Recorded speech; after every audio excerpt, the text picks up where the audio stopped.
mamanya Safa datang. "Duduk sini, Al."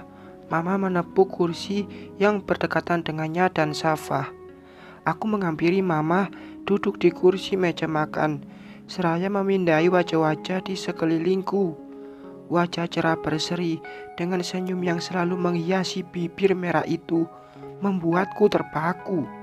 Seorang wanita cantik tanpa celah dalam parasnya menjadi tujuan utamaku. Kak Rindu, dia duduk di api dua lelaki yang melengkapi hidupnya, Bang Aldi dan Damar. Aku tidak menyuruh Kak Rindu untuk mengundang pria itu, tapi dialah yang berinisiatif untuk mengajaknya datang malam ini. Suatu kehormatan bagiku dan suatu keharmonisan yang sebentar lagi akan berakhir malam ini. Dadaku tiba-tiba sesak jika harus membayangkan kehancuran Bang Aldi saat tahu istrinya berkhianat. Namun, aku harus tegak dengan tetap membongkar kebusukan mereka. Aku tidak rela jika makhluk itu mempermainkan perasaan abangku. Terima kasih Bapak, Ibu, dan adiknya Kak Rindu yang sudah datang untuk memenuhi undangan makan malam ini. Ujarku mulai membuka suara. Orang tua serta saudara perempuan Kak Rindu mengangguk dengan senyum yang tulus. Sama-sama, Nak Alina. Mudah-mudahan kedatangan kami malam ini bisa semakin mempererat hubungan keluarga di antara kita. Juga untuk Safa yang manis, sehat selalu ya, Nak.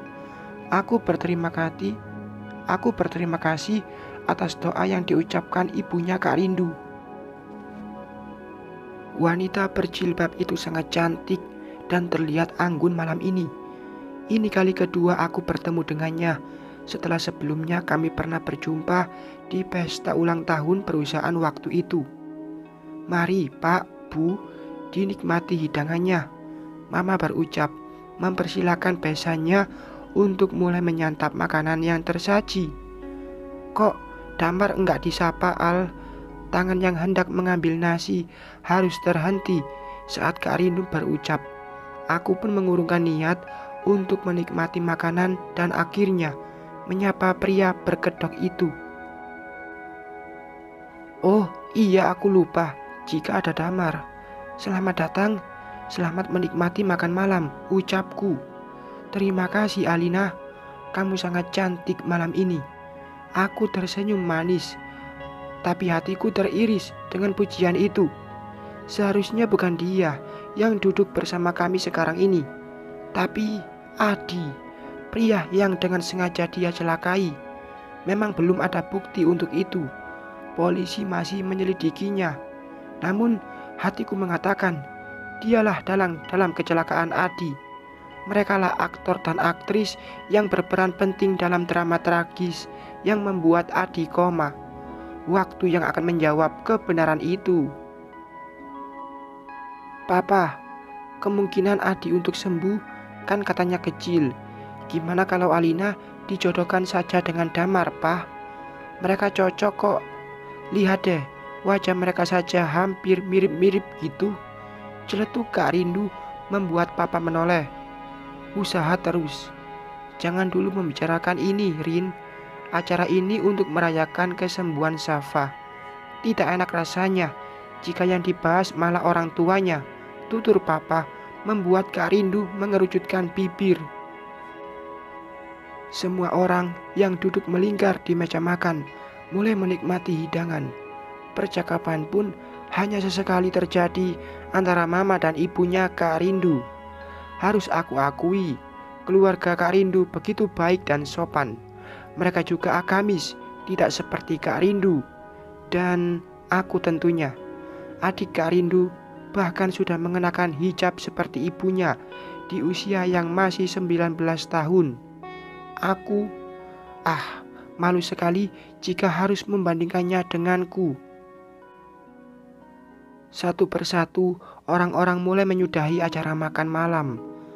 Aku kemudian mulai bersiap untuk melanjutkan rencana dengan memanggil Bik Narsi yang sudah aku ajak kerjasama. Asisten rumah tangga aku itu langsung membawa Safa dan aku mengikuti mereka dengan alasan ingin memastikan Safa baik-baik saja. Saat Binarsi membawa Safa ke ruang bermain, aku menghampiri televisi, mengopreknya sebentar untuk bisa menghubungkan ponselku ke sana. Tujuannya agar gambar-gambar dan video yang aku punya bisa dilihat dari layar besar itu. Tentu saja itu untuk memperjelas penglihatan dan bisa disaksikan oleh semua orang. Aku akan menjadi orang jahat karena jadi perantara hancurnya sebuah hubungan. Setelah ini, aku tidak peduli jika Bang Aldi mau masih mempertahankan atau malah menceraikan Kak Rindu. Aku tidak akan memaksakan perasaan. Yang aku mau hanyalah membuka kebenaran. Lagi apa, Al? Tanya Bang Aldi yang datang beserta keluarga istrinya. Mama dan papa pun datang dan memilih duduk di sofa. Aku mau karaokean. Abang mau ikutan? Atau siapapun boleh ikutan, ujarku, menjawab pertanyaan abangku. Oh ya, wah seru kayaknya. Iya Kak Si, ujar Kak Rindu dengan mencolek lengan Damar seraya mengedipkan sebelah mata. Dilihat dari mimik wajah itu, sepertinya mereka tahu rencanaku dan mengira bukti itu telah hilang. Wajahnya setengah meledek. Bolehlah, sini abang dulu yang nyanyi. Aku membuka aplikasi karaoke dari ponsel yang langsung terhubung ke televisi. Lagu kenangan yang romantis dinyanyikan Bang Aldi seraya terus menggenggam tangan istrinya. Sesak dadaku melihat itu. Betapa Bang Aldi mencintai dan mempercayai istrinya. Namun sebaliknya, Kak Rindu telah menghancurkan hubungan yang dianggap harmonis itu. Lagu selesai, orang-orang bersorak memberikan tepuk tangan. Namun tidak denganku. Justru dadaku semakin berdegup kencang ketika jari-jari ini mulai menjelajahi galeri foto. Kok kesana, Al? Tanya Bang Aldi. Ada yang ingin aku tunjukkan dan ingin aku pertanyakan. Tentang? Tanya Bang Aldi lagi. Konspirasi. Semua orang memandangku tak mengerti, hingga akhirnya muncullah gambar-gambar tak senonoh Kak Rindu dan Damar yang nampak jelas terlihat di layar televisi. Apaan itu, Al? Bang Aldi tergagap. Wajah Kak Rindu pucat pasi, dadanya naik turun dengan mulut yang mengangah. Jangan tanyakan padaku, Bang. Tanyakan itu pada istrimu. Dia menjodohkanku dengan pria yang tak lain adalah kekasihnya. Tujuannya agar mereka bisa semakin bebas bertemu kapan saja jika pria itu berhasil menikahiku, menjadi bagian dari keluarga kita, ujarku, seraya menatap dua wajah yang seperti maling tertangkap basah. Rindu? Enggak, Pak, ini bohong. Ini editan, ujar Kak Rindu saat ayahnya berdiri dengan tatapan nyalang pada anak pertamanya itu. Rindu, kamu mengkhianatiku. Enggak, Bang, itu rekayasa Alina agar kita berpisah.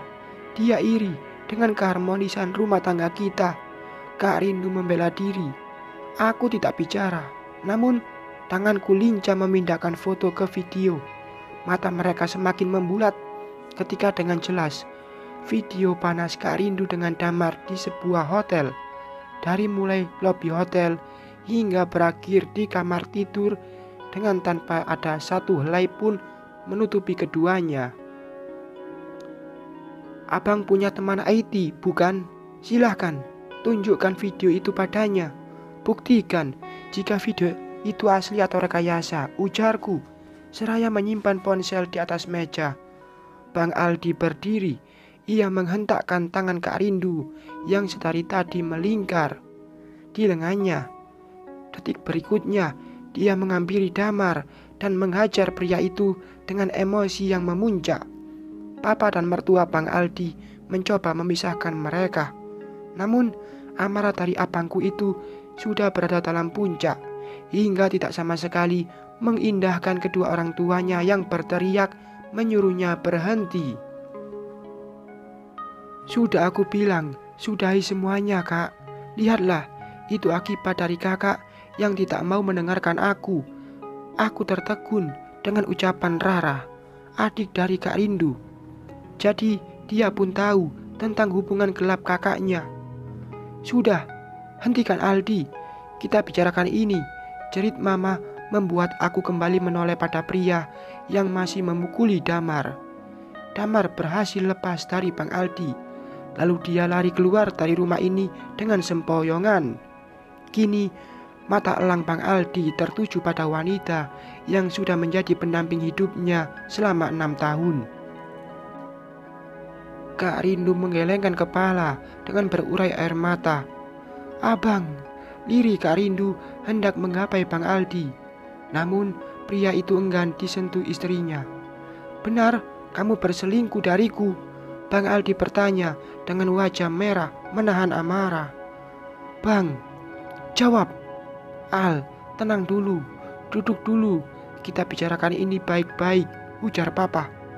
Jawab Rindu, ujar Bang Aldi lagi tanpa memperdulikan ucapan papa. Bang, aku... Jawab, iya atau tidak?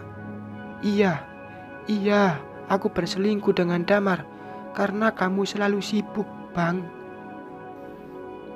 Bang! Aku terlonjak kaget saat Bang Aldi mengambil vas bunga lalu melemparkannya ke meja kaca di depan Kak Rindu. Tentu saja, kedua benda itu pecah bersamaan, menimbulkan suara yang begitu nyaring. Hening, semua orang terdiam, hanya ada isak tangis Kak Rindu yang kemudian berlutut di kaki Bang Aldi. Bang, aku sibuk bekerja untukmu. Aku mencari uang untuk memenuhi gaya hidupmu. Bang Aldi mencoba melepaskan diri dari pelukan Kak Rindu. Namun, tangan wanita itu masih mengunci kaki suaminya. Kamu pikir baju ini bisa dibeli dengan uang 100.000? Tasmu seharga sayuran. Sepatu yang kamu pakai di bawah 50.000. Dan perhiasan yang kamu kenakan harganya murah. Tidak, Rindu, semuanya mahal. Harganya lebih dari 10 juta. Lanjut Bang Aldi lagi seraya menunjuk barang-barang yang dikenakan istrinya. Aldi, duduk dulu, tahan emosimu. Kita bicarakan dengan kepala dingin. Papa mencoba menenangkan putranya itu. Bang Aldi menggelengkan kepala dengan sangat kasar, melepaskan kedua tangan Kak Rindu yang melingkar di kakinya. Sepasang mata itu lalu beralih melihat ke arah orang tua Kak Rindu yang sangat terpukul dengan kenyataan anaknya yang telah berzina. Pah, Ma, bawa dia dari sini. Aku tidak ingin melihatnya berada di rumah orang tuaku, ujar Bang Aldi dengan suara yang bergetar. Enggak, Bang, aku ingin bersama Abang di sini. Ayo, kita pulang ke rumah kita. Bang, jangan kamu berani masuk ke rumah itu tanpaku, apalagi sampai membawa selingkuhanmu ke sana. Pergi dan tunggu kedatanganku di rumah orang tuamu, pungkas Bang Aldi. Pria itu langsung masuk ke salah satu kamar tamu dengan membanting pintu dengan sangat keras. Kak Rindu semakin tergugu. Ia meringkuk di atas lantai seraya menangis sejadi-jadinya. Ada rasa bersalah dalam hati karena telah membuat mereka bertengkar hebat malam ini.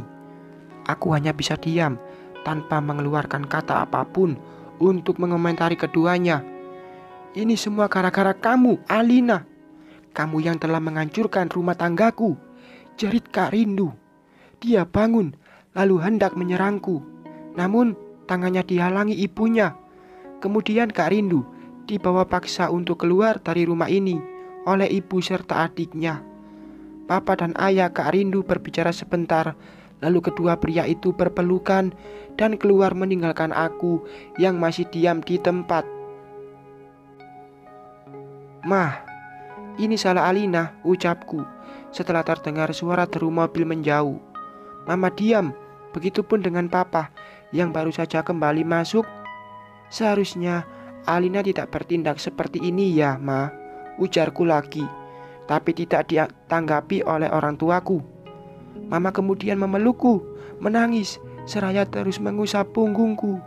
Entah apa yang membuat mama melakukan itu. Dia menyalahkanku atau merasa sedih dengan kenyataan ini. Kenapa nasib rumah tangga anak-anakku seperti ini? Racau mama membuatku ikut terbawa suasana yang akhirnya aku menangis bersama mama. Iya, nasib rumah tanggaku dan Bang Aldi hampir sama. Sama-sama dikhianati. Tapi belum tentu akhir dari kisah mereka. Mungkin gak akan berakhir atau Bang Aldi akan memaafkan dan memberikan kesempatan untuk Kak Rindu. Aku tidak tahu jalan mana yang akan dia ambil. Mama, kenapa nangis? Aku dan mama melepaskan pelukan saat suara Safa terdengar semakin dekat. Kok belantakan, Mah? Tadi berisik sekali. Tapi Bibi gak bolehin Safa ke mama, ujar Safa lagi. Aku gelagapan, bingung untuk menjawab apa, hingga akhirnya ponselku berdering. Aku mengalihkan pandangan dari Safa, lalu mengambil ponsel dan membaca pesan disertai foto yang ternyata dari Om Gunawan. Ya Allah, Adi, ujarku, seraya sebelah tangan meremas dada. Tidak terasa, air mata keluar deras tak terkendali. Kenapa dengan Adi, Al? Tanya Papa. Bersambung.